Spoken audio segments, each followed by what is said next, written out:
Okay, so I'm here with Professor Campbell from Hong Kong University of Science and Technology, and we are doing the follow-up to today's workshop, and I'm going to ask him some basic questions about his trajectory and his research.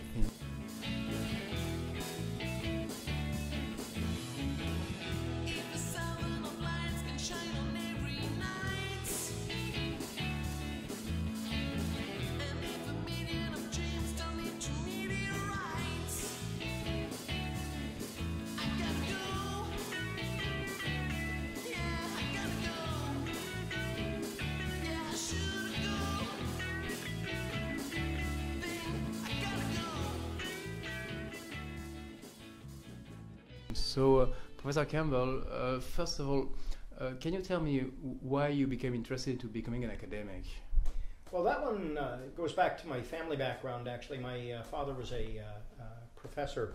He was in computer science, but I grew up thinking that being a professor was the greatest job there was, so I never seriously contemplated doing anything else. I did work some other jobs and so forth for the summer and so forth, but my hope was always to become a professor, and I was very fortunate that that worked out for me, but in a different field from my father. And so are you in history? Well, now I'm in sociology. Sociology. Right. So how did you become interested in sociology? Well, this goes back to when I was in high school. My father, as I mentioned, he was in computer science, and this was in the early 1980s, and he began receiving people visiting from China, typically mid-career professionals that were being sent abroad to spend a year or two to upgrade their skills and so forth, and learn about developments in various fields. And so they were generally his age. They were mid-career people, so he would often bring them out to the house, and including people from China. And I was a high school student in a small town in the United States, and it was a very homogeneous town. And so I was fascinated talking to them about China and learning about their lives there and what they had gone through. And so I thought that even though when I went to college I planned to study engineering, I wanted to also study Chinese history. And then while I was in college, I completed my degrees in engineering and in history. But by the time I was finished, I thought I could probably try and make a career out of pursuing my interest in China. But maybe rather than going into history, going into sociology and demography, where I could make use of my quantitative interests and skills and so forth. Were your studies marked by some specific sociologists? Were some specific authors important to you during your studies? I think I came into it more, I started with the interest in China rather than sort of an interest in sociology. So I saw that theory. So you were not like struck by Durkheim or I don't know. Not specifically. So it was, I think, some classic, say, studies in Chinese history that really had piqued my interest. And then when I did go to graduate school, I was mainly studying demography, which was not a especially theoretical field. It was much more descriptive and it's quantitative, but it's not theoretical in this way that some other areas in sociology are. So it was always driven by this interest to try to learn more about China and perhaps do some sort of original research where we would learn something new about China that we had not known before. Yeah, and so what was your PhD thesis topic? Well, it was a very narrow topic. It was actually reconstructing estimates of death rates in the city of Beijing from various sources from the 18th century to the present, because in Europe, obviously, certainly France had a long history of keeping records, so we have death rates and so forth for France going back to the early 19th century, at least for some parts of France. But record keeping like that in China was really got started in the early 20th century.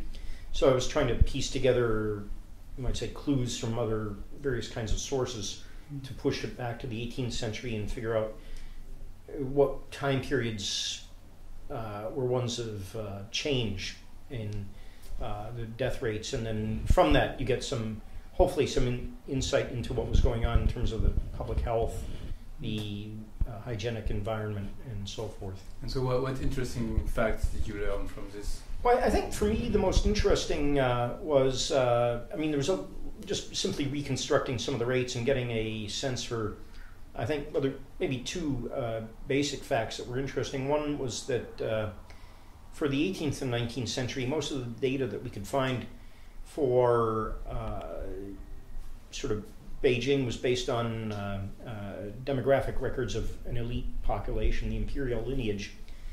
And it was finding out that their death rates were extraordinarily high because they were living in a city, but they had much higher death rates than, say, peasants or farmers that were living in northeast China, from another study that we've done. And it reflects a well-known phenomenon that at least before the mid-19th century, cities were death traps. I mean, that's sort of well-known. Paris, Stockholm, we know that the death rates were extraordinarily high. But to show that even an elite population that at some level had far more resources, even for them, the fact that they were living within this large city was just overwhelming all the benefits that they might have enjoyed from their the various resources they had. That was one thing. I think the other thing that I was pleased with for my dissertation, and this is almost ancient history now, was that I was able to show that there's, I think, a fair amount of evidence that death rates, at least in Beijing, actually fell dramatically in the 1920s in response to, I think, fairly straightforward and sort of early efforts at improving the public health environment in Beijing. So the standard story we have about kind of health in China was that everything was terrible until 1949, and then there were these well-known public health initiatives after 1949 that certainly helped reduce death rates nationwide rather dramatically. But I think the evidence from Beijing, and there's some kind of scattered evidence from some other cities, that even very limited public health initiatives in the 1920s that were sort of being implemented with sort of learning basic techniques from abroad, actually, at least in those a limited number of cities, actually achieved really dramatic reductions in death rates. So reducing infant mortality, reducing death rates at later ages as well. Okay, and PhD is also like a very big thing on a personal level. Like, is there something that you learned from this experience of doing all this first big research alone? Well, I think in terms of completing the PhD was probably the realization that very few PhDs. I mean, we all start our PhD hoping that we're going to write a blockbuster that's going to transform the world, and then by the time we're done, I think our ambitions are a lot more limited.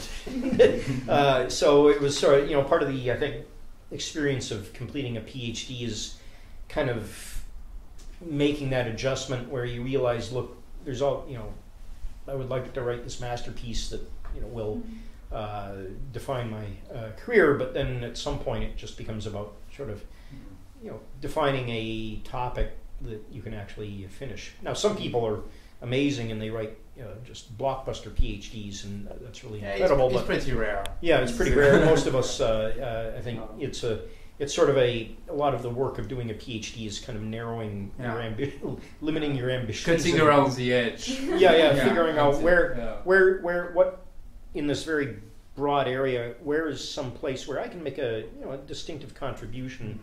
And that will, hopefully attract people's attention and represent, some sort of new knowledge. It's a pretty good, like a rule of thumb. Like, what is the best area where you can make a substantive contribution? I think instead of saying what is the best question, which is not.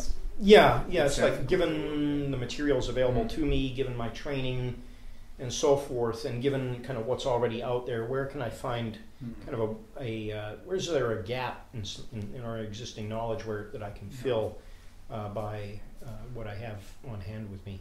And so after that, what did you work on? Did you keep working on these specific topics, or did you explore other areas? Yeah, I moved away from because this was a sort of very hardcore traditional demography, sort of estimating death rates over the long term.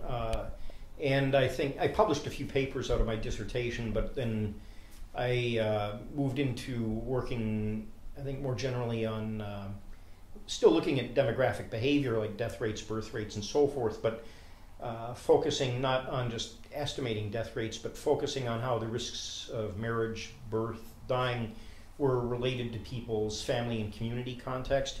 And so this involved constructing new kinds of databases from population records and so forth, so that we could look at how the loss of a parent, for example, affected a child's risk of dying back in a historical setting.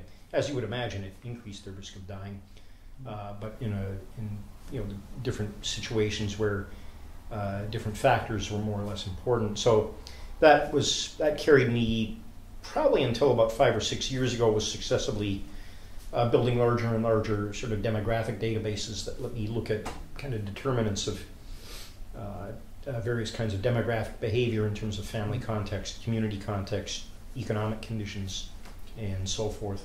Is it when you founded this Lee Campbell research group? Well, James and I were working together really. I mean, I started working with James when I was still an undergraduate, but that's when we sort of started building it up. And then in that context, we also began doing comparative work, because the kinds of project that we were doing for Northeast China, there were other people in Sweden, Italy, Belgium, and Japan that had similar data, and then we reached out to them, and this sort of scale just kept getting larger and larger in terms of comparison and so forth. Okay. And so today's workshop is about elites, and so is the notion of elites important in your work? We talked already about elites in cities and their death rate, and is there any other thing why this notion is important to you? Well, certainly in our newer project. So the previous project that I talked about, that was primarily demographic, that occupied me from the time I completed my PhD until 5 or 6 years ago, we were using population records from rural farming populations. So at best, we might have some, you might say, local elites, but it was really a farming population that I think most people would not regard as elite.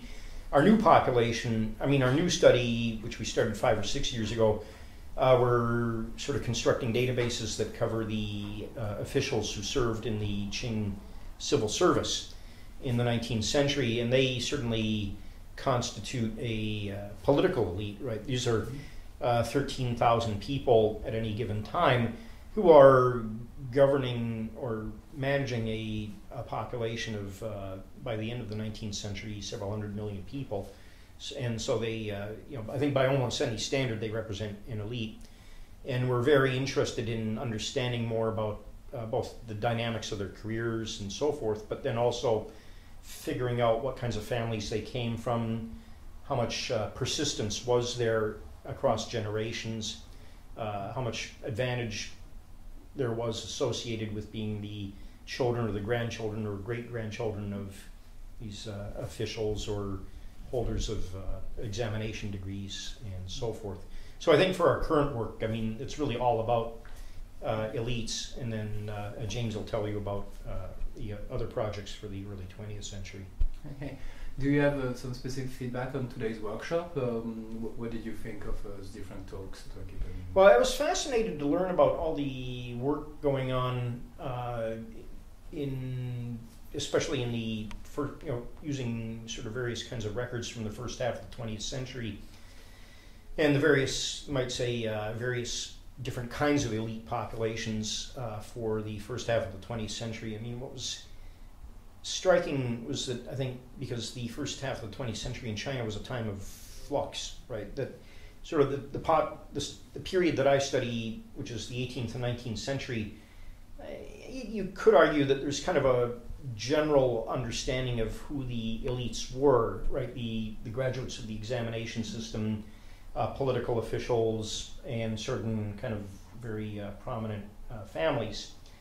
And then China began to industrialize and sort of commercialize very end of the 19th century, and then into the first half of the 20th century, and then suddenly you have these new categories of elites, people that were not involved in politics but were very prominent because of their involvement in business, for example. So I think for me, the takeaway was just beginning to get a sense for how much things had changed from the 19th century into the first half of the 20th, and then how complex the first half of the 20th was in terms of these emergence of new groups that I think there were not traditional elites by the sort of 19th century definition, where it was really mainly government officials and a sort of certain kinds of prominent families, but these people that were emerging in new sectors like business and banking and entertainment and science and so forth. So I think that's the big takeaway for me, and seeing all the different kinds of data that people are using, the different kind of questions that they're asking with it. Yeah. And so to finish, is there some specific advice you want to give to younger students who want to become academics? Well, I think I'm just speaking from the perspective of having sat on, say, admissions committees for programs and so forth. Is that you do want to make sure that you really understand what, at some level, what we actually do as academics, because I think one of the major, when I look at students who come into various graduate programs, either at my own institutions where I've been or other, they're all really fantastic, bright, hardworking people. And in some ways, one of the biggest determinants of whether people, you might say, succeed or less successful is that you're really understanding kind of what you're getting into, and that I think some people go into academics without really quite understanding what it's really about. So they think it's maybe living the life of the mind, reading other people's books and maybe in a nice cafe and sipping coffee, and then talking about what other people, talking about these great thoughts and great ideas.